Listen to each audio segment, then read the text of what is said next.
यह है आपका रौद्र रस है।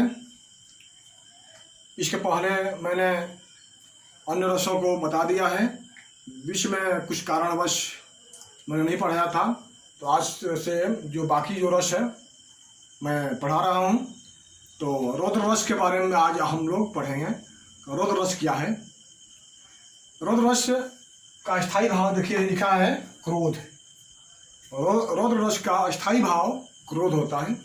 इसमें क्या होता है कि अपने और स्वयं अपने को या अपना कोई व्यक्ति हो उसका कहीं अपमान हो गया। मान कर चलिए कि स्वयं मैं हूँ और मेरा कोई प्रिय व्यक्ति हो, वहाँ उन दोनों का कहीं न कहीं अपमान हो गया और वह सुन करके मन में जो क्रोध का भाव जागृत होता है और वह भाव जब रस की अवस्था तक पहुँच जाता है तो वह रौद्र रस कहलाता है। अक्सर ऐसा समाज में हम देखते हैं कि हमारा कोई सगे संबंधी, हमारा कोई प्रिय व्यक्ति है, कहीं गया उसको कोई ज़्यादा बोल दिया, उसको कोई अपमानित कर दिया, क्रोध से कोई कुछ बोल दिया, सुनकर मन में क्रोध की भावना जागृत होती है। या स्वयं अपने को कोई अपमान कर दिया, वहाँ पर भी मन में क्रोध की भावना जागृत होती है और उससे जो हम तमतमाने लगते हैं, कांपने लगते हैं, वो क्रोध में जब हम माने अपने आप में मग्न हो जाते हैं तो वह रस की अवस्था तक पहुँचता है, वो कहलाता है रौद्र रस। उस वक्त में मनुष्य क्या करता है, क्रोध के आवेग में आकर कुछ कर डालता है, अपने क्रोध को व्यक्त करता है, मारपीट करता है या कुछ अपशब्द भद्दी गालियाँ वगैरह सब बकता है। वो भी एक रस है। देखिए एग्जाम्पल के द्वारा आप समझेंगे। यह जो पंक्तियाँ हैं महाभारत की हैं। महाभारत के समय में क्या होता है कि जो युद्ध हो रहा है कुरुक्षेत्र में, तो जयद्रथ ने पांडवों की सेना का ज़्यादा संहार कर दिया, ज़्यादा क्षति पहुंचा दिया। अर्जुन बहुत नाराज हो गए, बहुत क्रोध हो गए। उन्होंने प्रतिज्ञा की कि क्या कहते हैं अर्जुन, देखिए यहाँ पर, सुर नर असुर गंधर्व किन्नर आदि कोई भी नहीं कल शाम तक मुझसे जयद्रथ को बचा सकता नहीं। क्रोध के मारे अर्जुन तमतमाने लगे। उन्होंने प्रतिज्ञा की, शूर नर देवता मनुष्य गंधर्व किन्नर कोई भी अगर मेरे सामने आ जाए तो मैं कल तक किसी भी कीमत में जयद्रथ को मार दूंगा, कोई भी जयद्रथ को बचा नहीं सकेगा। क्रोध के मारे उन्होंने यह प्रतिज्ञा कर ली। यह हुआ रौद्र रस। अगर वे जयद्रथ ऐसा काम नहीं करते तो अर्जुन को क्रोध नहीं आता, क्रोध नहीं आता तो जयद्रथ को मारते नहीं। क्रोध के आवेश में उन्होंने ऐसा कहा है। एक और देखिए यहाँ पर कुछ पंक्तियाँ यहाँ पर भी हैं। उस काल मारे क्रोध के तन उसका कांपने लगा, मन हवा के जोर से सोता हुआ सागर जगा। अभिमन्यु जब लड़ने के लिए गया युद्ध क्षेत्र में तो देखता है अपने सामने जो प्रतिद्वंदी लोग हैं, जो प्रतिपक्षी योद्धा हैं, वे लोग मार कट ज़्यादा कर रहे हैं। उसे देख करके अभिमन्यु का शरीर कांपने लगा। कहता है उस काल मारे क्रोध के तो उसका कांपने लगा। ऐसा लग रहा था कि सोया हुआ शांत सागर हवा के झोंके से जग गया, उसमें लहरें आ गई। क्रोध के मारे अभिमन्यु लाल पीला हो गया, तमतमाने लगा, कांपने लगा और क्रोध के आवेश में वह लड़ाई किया। जो भी हो मारा गया अलग बात है, लेकिन क्रोध में तो वह काम किया, वो भी हो गया रौद्र रस।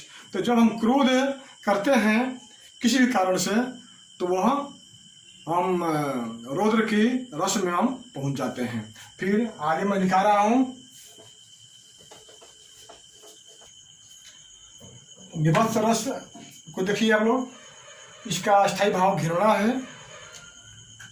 अब इसके बारे में आप लोग यह जानिए कि जब किसी वस्तु को हम या व्यक्ति को जर्जर अवस्था में, घृणित अवस्था में देखते हैं और जब हम देखते हैं तो मन में घृणा की भावना उत्पन्न होती है। ऐसा उसका रूप विकृत हुआ रहता है कि देखने का मन नहीं करता है। और जब हम उसको देखते हैं मन में घृणा की भावना जागृत होती है। तो जब घृणा की भावना जागृत होती है, जब यह रस की अवस्था तक पहुंच जाता है तो यह विभत्स रस कहलाता है। बहुत ही यह मैंने समझिए कि यह रस को कोई नहीं चाहता है, बहुत खराब लगता है, लेकिन इसको जानना पड़ता है। विभत्स रस उदाहरण के द्वारा आप लोग जानिए कि सिर बैठो काग आँख दो खात निकारत, खींचत जिभहि श्यार आनंद उर्घारत, श्वान अंगुरनि काट काट विदारत। कल्पना कीजिए कि कोई शव है, लाश है, वह कहीं पड़ा हुआ है।